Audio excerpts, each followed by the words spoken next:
They say prostitution is the world's oldest profession. So why is it really illegal? And who's behind that?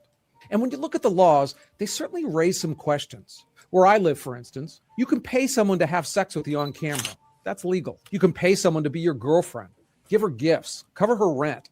And as long as nobody says the transaction out loud, that's fine. But if you hand a woman cash for sex in a hotel room, you're now a criminal. So what exactly are we policing and preventing? I'm Ken LaCourte. I dig into questions that polite people sometimes don't like to touch because they tell us a lot about our society and why the world is the way it is. So here's the elephant in the room. Prostitution has been legal, even celebrated for most of human history, but now it can lead you right to jail. Why? We'll trace the evolution of prostitution throughout history and take a look at the common answers for why it's illegal. Then we'll dig into the concept of strengthening the family with a reason that nobody likes to admit out loud. And finally, we'll examine the female factor and why it matters a lot more than most people realize.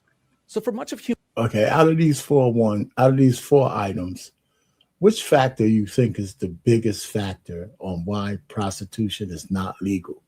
I won't answer that, but you tell me, just put a comment in the chat, and on replay, put it in a comment section if you look at this on replay. Human history, prostitution wasn't just legal, but in a weird twist, it was actually run by governments and religious leaders. In ancient Mesopotamia, temple brothels were run by the priests of the goddess Ishtar. Some women performed religious sex rituals, others worked on the temple grounds, and the lowest tier walked the streets. It was ordinary civic life, woven into religion and commerce. The Greeks took this and scaled it up. Athens had state-owned brothels that funded public works, including a temple to Aphrodite. Courtesans weren't just